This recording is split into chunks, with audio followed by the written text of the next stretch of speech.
What's up, guys? This is the Jose Show. Happy Thursday. All right, let's get into the hot topics. Now, let's talk about Sabrina Carpenter. So, Sabrina Carpenter's provocative album covers turning heads, and she's not sorry one bit because she's now bearing some more skin and going all out on her stance on women's rights. Okay, so the singer posed for a racy nude cover shoot and had even hotter takes in her Rolling Stone interview, calling out how women, especially artists, get picked apart like never before in today's world. Alright, so Sabrina says everyone talks girl power, but the moment a woman hits the red carpet, it's all critiques and outfit breakdowns. So much for women supporting women, huh? Well, as for the heat over her sexy shows, Sabrina's unbothered, saying the real problem isn't her lyrics or performances, it's the folks complaining because they're the ones obsessed with sex. Alright, so Sabrina points out there's way more to her shows and the viral Juno sex position bits, but of course that's all people ever post and that's out of her hands. So Sabrina's bottom line, sex sells, and her new album cover cashed all the way in. She's on all fours in a submissive position, a man yanking her hair, and yep, that's what got everyone up in arms that she's crossed a line. Alright, so this is really cool that Sabrina Carpenter is exposing her own body on Rolling Stone magazine, because this just comes to show that Sabrina Carpenter is not afraid to be embracing her own body, and that she, at the end of the day, doesn't even give a damn on what people have to say about her. And I think that the reason to why Sabrina Carpenter is showing off her own body is because she wants to get rid of that innocent Disney girl image. Because Sabrina Carpenter was on Disney Channel for a very long time, and people have been seeing her as this girl from Girl Meets World especially, and I think that now is the time that Sabrina gets to be seen as this sexy girl, as this girl that is mature, especially because Sabrina Carpenter is nearing her 30s. She is 26 years old, and I'm afraid that now there's a lot of people that are slut-shaming her because of this, and I don't think that's fair that Sabrina Carpenter is getting slut-shamed, and that's if she's getting slut-shamed, by the way, because I think that women have the right to be showing off their own body, and they have the own right to embrace their own body all over the media, and that's perfectly fine, okay? Like, if men can go all over the media showing off their abs and showing off their booty and showing off this and that, then why can't women? Okay, so come on now. And I think that Sabrina Carpenter is definitely leaving a message on that, as well as to why she went off and got to pose nude for Rolling Stone. And by the way, Sabrina Carpenter has a really nice body. Let's be realistic here. She really looks very nice and curvy. She looks really good. Really, really good. So with all of that being said, man, I think that now that Sabrina Carpenter is transitioning into this more sexier, more mature time in her life, she's basically going to be making more mature music from now on. She's going to be making more mature things from now on, like maybe sitcoms from now on, maybe movies from now on. And it's really going to, make people, look at Sabrina Carpenter in a very different way, to the point that maybe a lot of people are going to start forgetting about the fact that Sabrina Carpenter came from Disney Channel, and it has happened to so many other female artists in the past, like for example Miley Cyrus, Selena Gomez, Demi Lovato, Ariana Grande. They all transition into a more mature thing in their life, especially with their own music, shortly after they left Disney and Nickelodeon. And it's because, like I said, it's because now they are in their 30s, they are mature adults, and now they are to be taken more seriously, and they don't want to get that little Disney girl, Nickelodeon girl image in their faces anymore. So anyways, I think that it's also really interesting, of course, how so many people are over here like criticizing because of the fact that she is over here with the sex position supposedly and the pictures in Rolling Stone magazine. But honestly, she's not really doing anything wrong, because it's not like she's showing anything explicit. It's not like she's actually having the sex in the images. She's just, giving out those sexy poses, basically just to be like, you know what, I look good this way, and that's fine. And I believe at the end of the day that to the people that are also criticizing those images too, I think that these people not only have really ugly, dirty minds, but I think that these are the same people that really aren't in about the art of these images. I think they're more about the nastiness and the rated R-ness about the images, because I believe that when it comes to nudity, especially when it comes to images like that, we should also focus a lot in the art, because at the end of the day, nudity is art. At the end of the day, nudity gives in a lot of artistry, a lot of beauty to an image. We can't just sit here and be like, oh my god, that's so nasty, because unfortunately in today's society, it's us, the human beings, that love to trash up the nudity images in order for these images to just look the way that we make it seem to be. And that's the issue here with today's society, especially with female artists like with Sabrina Carpenter, for example. So ladies and gentlemen, just back off from Sabrina Carpenter. Let her do her thing. She is an amazing artist. And also stream her new song Man-Child, which is out now. Alright, now on to the next topic. Now let's talk about JoJo Siwa. So JoJo Siwa has clapped back at Miley Cyrus's pride joke about her new romance with Chris Hughes, lamenting that the judgment was not funny and very hard to hear. So, in case you missed it, the Wrecking Ball hitmaker addressed fans at World Pride over the weekend via a cheeky video message recorded in a closet, noting she's been out of the closet since 6th grade. Miley later joked she was heading back into the closet to get more pretzels and find JoJo Siwa and bring her back out. Alright, so JoJo finally reacted to the slight snub Thursday with a lengthy Insta post that included throwback images of herself fangirling over Miley as a kid, plus one that showed both former child stars posing together back in the day. So alongside the snaps, JoJo conceded she didn't think Miley's joke was ill-intended, but she didn't find it funny at all, noting not what the world or myself needs to hear any day of the week. Alright, so she went on to encourage fans to lead with love and not to question themselves, adding people judge no matter what, and it can be very hard, especially when it comes from someone you love and look up to, but if you feel happy and content with yourself, that's most important. Okay, so, and that's the JoJo way, by the way. So this is all according to TMZ, so this is insane. I think that JoJo Siwa took the joke a little bit too harsh, because I do think that Miley Cyrus has a humor, which she loves to joke around, and she just loves to, be silly, and that's it. And I personally believe that Miley Cyrus understands that JoJo Siwa is bisexual at this point, because, it's been all over the media anyways that JoJo Siwa is bisexual. So with all of that being said, basically she knew that the joke wasn't even meant to be a bash or a hate towards JoJo Siwa, that oh my god, JoJo Siwa isn't even gay anymore now that she's with this man. No, like Miley's all like, okay, well, I know that she's bisexual, I know that she likes both guys and girls, which is the reason to why that after breaking up with this girl, now JoJo Siwa is with this guy Chris Hughes, but I might as well just act like she is gay and just say, oh, now she's out of the closet, she's in the closet again, and this and that, and blah blah blah, and ha ha ha. But I know in reality, like I said, that she is bisexual.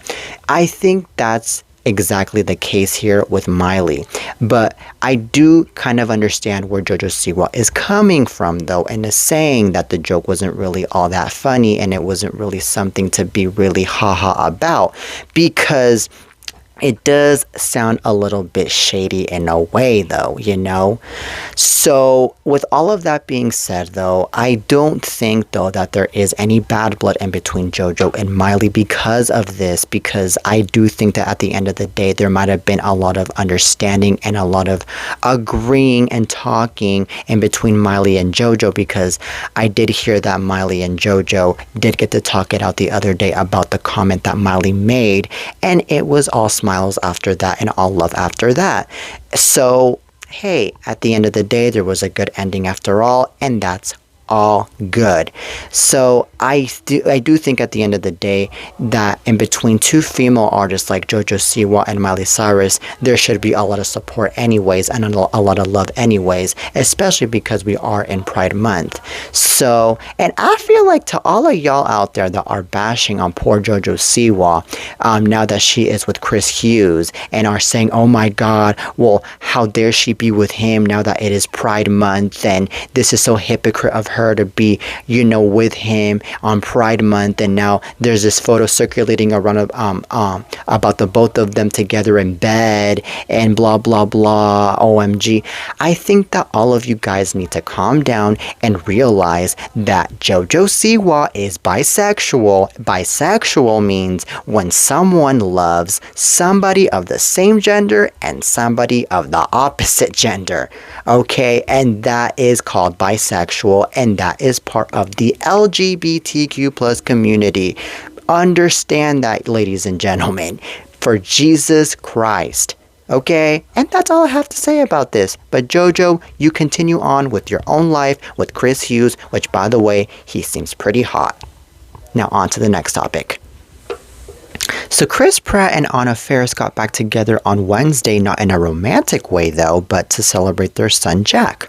So the two megastars attended Jack's promotion from 6th grade at a park in Santa Monica, and it seemed like a fun recreation activity for the former husband and wife.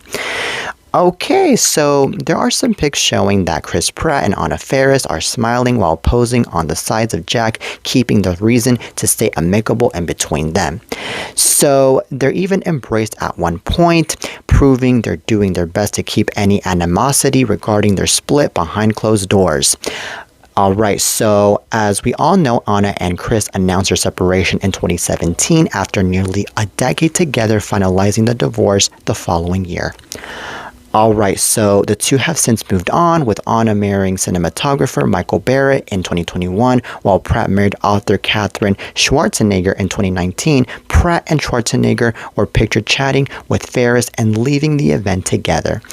This is really cool that Anna Faris and Chris Pratt got to reunite to be with their son Jack, because I think that's what parents should be, is very friendly and very kind, even though they no longer have anything to do with each other when they are divorced, but have a son or a child involved. Because if they're gonna be enemies, even though they have a child involved, it's not gonna just hurt them, it's also gonna hurt the child. And there's not gonna be any love, there's not gonna be any unification going on like a family should. And basically, there is a lot of love and unification going on in between Anna Faris, Chris Pratt, and the son Jack. And I think that this is a very healthy relationship, especially because Katherine Schwarzenegger, which happens to be the now wife of the one and only Chris Pratt, is also there, and she is like okay with all of that because she is very understanding of the situation. And I think that it's really cool how, of course, Anna Faris and Chris Pratt have moved on, and they're no longer like thinking of getting back together, regardless of the fact that now Anna Faris is now married to Michael Barrett, and of course Chris Pratt is now married to Katherine Schwarzenegger. Because I mean, if they weren't to move on and still flirt with each other, then that would ruin their own marriages, and that would be a huge conflict, and that would be very awkward. I think that it's also really cool, by the way, that, there is a lot of happiness going on, and of course there is a lot of, a lot of respect going on too, especially because let's remember that we are talking about a promotion from the 6th grade from the one and only Jack, which happens to be the son of Anna and Chris. And, when you are seeing your own child promoting from school or graduating from school, it is a blessing because you are seeing that your own child is moving on and is evolving in life to becoming a more mature person, a smarter person, a person that is achieving goals, a person that is definitely doing something good with their own lives. And there is nothing better than to have the presence of a parent having to acknowledge all of those things. So anyways, this is very beautiful at the end of the day, what I am hearing here, because, unfortunately, there are just some children out there that don't even have their own parents, to watch them promote, to watch them graduate. And it's so darn sad to the point that it's just so darn heartbreaking in all levels. So anyways, I am so glad to hear about all of this, and may Anna Faris and Chris Pratt continue to be friendly towards one another, at least for the sake of their own child. And that's all I have to say about this. Now on to the next topic. Now let's talk about Harvey Weinstein. So Harvey Weinstein got lucky in his sex crimes retrial Thursday. A New York judge just declared a mistrial on his rape charge after the jury foreperson was a no-show. The drama went down in a Manhattan courtroom Thursday as the foreperson said hell no to returning to the jury room after claiming the other jurors threatened him over what we don't know yet. So, however, all 12 jurors convicted Weinstein Wednesday of first-degree criminal sexual act for the 2006 case of ex-production assistant Miriam Haley, who accused Harvey Weinstein of forcibly performing oral sex on her at his Manhattan home. So, but Weinstein was acquitted by the jury on a separate charge of criminal sexual act arising from similar allegations brought by model Kaja Sokola also in 2006.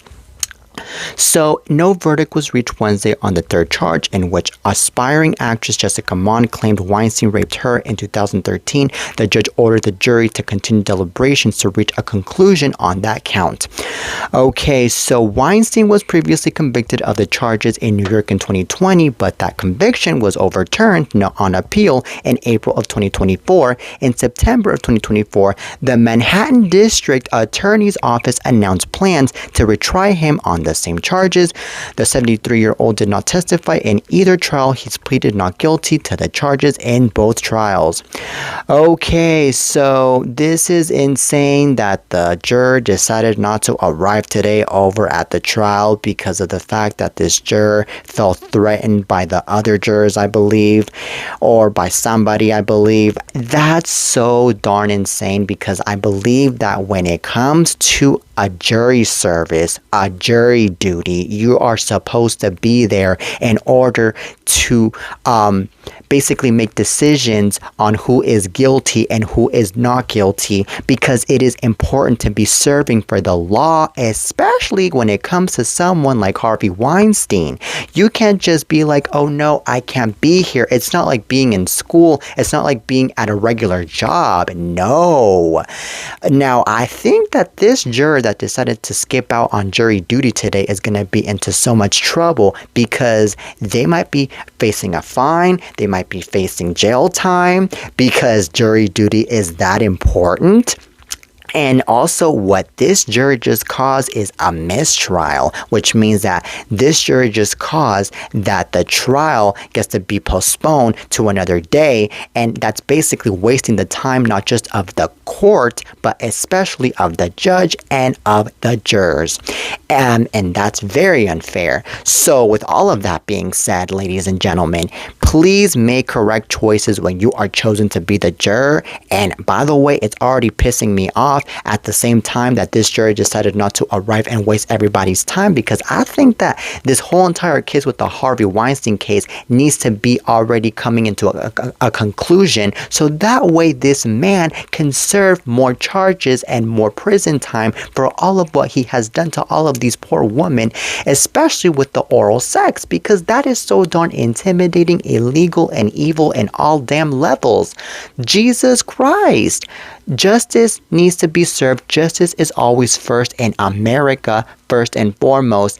And with all of that being said, ladies and gentlemen, I'm really hoping that this is the last time that something like this gets to happen, with somebody getting to be skipping out on jury duty. Like, come on now.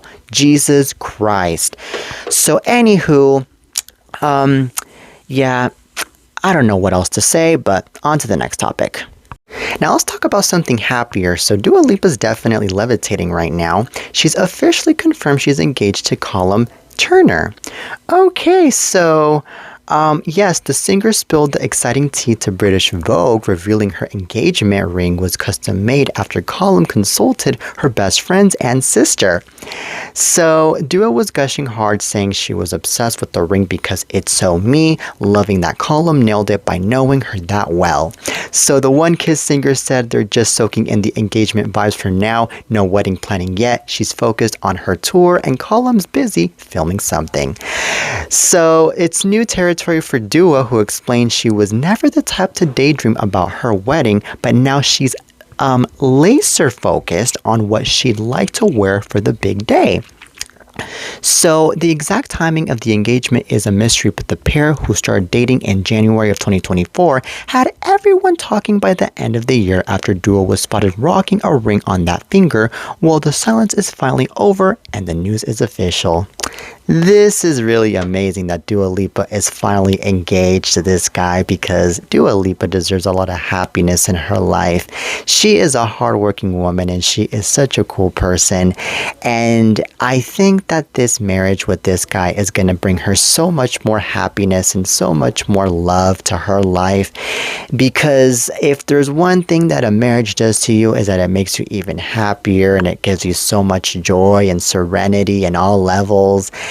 And I think that Dua Lipa, man, really has been seeking for this moment for a very long time now, because I've been able to tell that all these years she has been wanting to be with somebody. She's been wanting to, already get married, because as much as she loves making music and as much as she loves impressing her fans, I mean, I just can tell it in her face that she was like, you know what, I want to move on to the next chapter already. And I just want to, be even happier than I already am.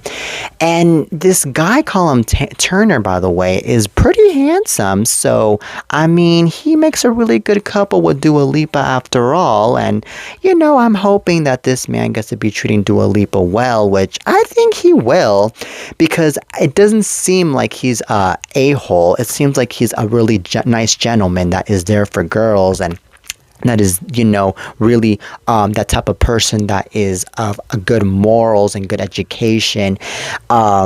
So we're going to see how this marriage is going to be as the years go by, but I can imagine that it's going to be all good between them. I mean, I can imagine there's going to be some differences here and there like any other marriage, of course, and that's normal, but I definitely don't think that there's going to be anything bad going on between these two. And I'm definitely hoping that they get to be lasting, because, unfortunately, we've heard it with J-Lo and Ben Affleck that they were together for 2 years only, and that marriage was a happy marriage at first, and then things turned out to be bad, and then, same thing happened too with other marriages of other couples, of other artists. So anywho, and last but not least, Colin Turner looks a little bit like Shawn Mendes with the smile and the cheekbones. Like, definitely. So I don't know, man. I wouldn't be surprised if he were to reveal to us if he's related to Shawn Mendes, but I kind of doubt it at the same time that he's related to Shawn Mendes. But anywho, may Dua Lipa find so much love, so much serenity in this new marriage. Congratulations to her. This is amazing news. Now on to the next topic. Now let's talk about Teen Mom alum David Eason's ex-girlfriend, Olivia Leadham. So Teen Mom alum David Eason's ex-girlfriend, Olivia Leadham, is going through a tragedy. Her young daughter died this weekend in the hospital. So Leadham's daughter, Layla Price, was hospitalized Friday where she suffered a seizure, and she died early Saturday morning, according to a GoFundMe posted by a family friend. Layla had been hospitalized multiple times without a diagnosis, according to the post. So the GoFundMe seeks to raise funds to help Olivia, a single mom who works as a barber, cover her living expenses. The 7-year-old girl's cause of death was not revealed, though. So Eason, who was featured on season 8 of MTV's Teen Mom 2, shares a 10-year-old son named Caden with Olivia. Leadham reportedly has sole custody of Caden following a breakup and a court fight. So David and Olivia, who grew up in Pennsylvania, briefly dated in 2013. Leadham later went to court claiming Eason Eason shoved her when she was 8 months pregnant, and in another incident claimed he left her in the middle of the road at night when she was 7 months pregnant. So Eason also has a daughter with Janelle Evans, his ex-wife. The couple split last year following drama between them, including allegations of trespassing on Janelle's North Carolina property. A funeral for Layla is scheduled for this weekend, according to the GoFundMe post, but no further details were offered. She was 7 years old.